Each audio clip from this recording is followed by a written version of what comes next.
കോയമ്പത്തൂരിലെ നഗരവീഥികളെ പുളകമണിയിച്ച് നൂറുകണക്കിന് Christmas പാപ്പന്മാർ നൃത്തച്ചുവടുകളുമായി അണിനിരന്ന Kristu Jayanti rally നഗരത്തിന് നവ്യാനുഭവമായി.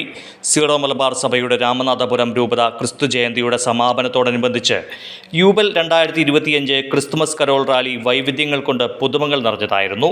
SMYM യുവജന സംഘടനാംഗങ്ങളായ 20ഓളം ബുള്ളറ്റ് ബൈക്കുകളിലെത്തിയ ക്രിസ്തുമസ് പാപ്പന്മാരായിരുന്നു റാലിയുടെ മുൻനിരയിൽ. വർണ്ണാഭമായി നൃത്തം ചെയ്യുന്ന ഗജവീരൻ നഗരത്തിന് പുതുമയായിരുന്നു.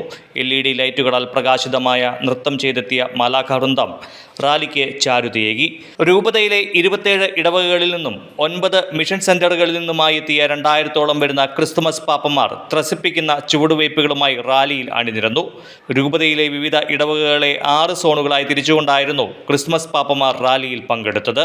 ബിഷപ്പ് മാർ പോൾ ആലപ്പാട്ട്, വികാരി ജനറൽ ഫാദർ ജോസഫ് ആലപ്പാടൻ, പ്രൊവിൻഷ്യൽമാരായ father Saju Chakkalikkal, sister Shalini, sister Pushpa, father Gils Veliyan, ഫൊറോന വികാരിമാർ, വൈദികർ, സന്യസ്തർ, സെമിനാരി വിദ്യാർത്ഥികൾ, ഭക്തസംഘടനാ ഭാരവാഹികൾ എന്നിവർ റാലിക്ക് നേതൃത്വം നൽകി.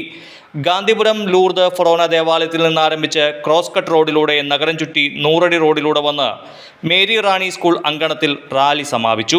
സഹനങ്ങളിലും ദുഃഖങ്ങളിലും പരിശുദ്ധ അമ്മയെ ആശ്രയിക്കുന്നതാണ് ഒരു ക്രിസ്തീയ വിശ്വാസിയുടെ കരണീയ മാതൃക എന്ന് മഹാത്മാഗാന്ധി യൂണിവേഴ്സിറ്റി മുൻ വൈസ് ചാൻസലറും ദേശീയ ന്യൂനപക്ഷാവകാശ കമ്മീഷൻ മുൻ അംഗവുമായ ഡോക്ടർ സിറിയക് തോമസ് പറഞ്ഞു.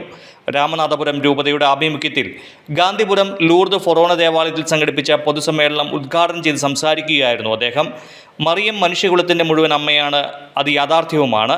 എൻ്റെ കർത്താവിൻ്റെ അമ്മ എൻ്റെ അടുത്ത് വരുവാൻ ഭാഗ്യം ചെയ്തവളാണ് എന്നതാണ് മറിയത്തിൻ്റെ ഇളയമ്മ എലീശ്വ മറിയത്തെ വിശേഷിപ്പിച്ചത്. മറിയം രക്ഷകയാണോ സഹരക്ഷകയാണോ എന്നത് ദൈവശാസ്ത്രജ്ഞന്മാർ വ്യാഖ്യാനിക്കട്ടെ. വിശ്വാസികളെ സംബന്ധിച്ചിടത്തോളം കർത്താവിൻ്റെ അമ്മയാണ് കന്യകാമറിയം, ഡോക്ടർ സിറിയക് തോമസ് പറഞ്ഞു. മറിയത്തിൻ്റെ ഏറ്റവും വലിയ മഹത്വം യേശുവിൻ്റെ അമ്മയാണ് എന്നതാണ്. ദൈവകൃപയാൽ മറിയം അനുഗ്രഹിക്കപ്പെട്ടു എന്നതാണ് മറിയത്തെ വ്യത്യസ്തയാക്കുന്നത്. പ്രതിസന്ധികളിൽ വിശ്വാസികൾ വിളിച്ചപേക്ഷിക്കുക എൻ്റെ മാതാവേ എന്നാണ്, എൻ്റെ പിതാവേ എന്നല്ല. ലോകം മുഴുവൻ മറിയത്തെ പദവിയാലും ധന്യതയാലും പരിശുദ്ധ കന്യകയായാണ് കാണുന്നത്. ഡോക്ടർ സിറിയക് തോമസ് ഉദ്ബോധിപ്പിച്ചു. ദൈവത്തോടും സുവിശേഷത്തോടും ചേർന്ന് ജീവിച്ചാൽ മാത്രമേ ജീവിതത്തിൽ നവീകരണം സാധിക്കൂ എന്ന് ബിഷപ്പ് മാർ പോൾ ആലപ്പാട്ട് പറഞ്ഞു. നേരത്തെ നടന്ന ദിവ്യബലിക്ക് ബിഷപ്പ് മാർ പോൾ ആലപ്പാട്ട് കാർമ്മികത്വം വഹിച്ചു. വികാരി general father Joseph Alappadan, provincial father Saju Chakkalickal, father George Narikkuzhi, father Giles എന്നിവർ സഹകാർമ്മികരായിരുന്നു. ബൈബിൾ കയ്യെഴുത്ത് പ്രതിയുടെ പ്രകാശനം ഡോക്ടർ സിറിയക് തോമസ് നിർവഹിച്ചു. 2026 കുടുംബ സാമുദായിക ശക്തീകരണ വർഷത്തിൻ്റെ ഉദ്ഘാടനവും നടന്നു.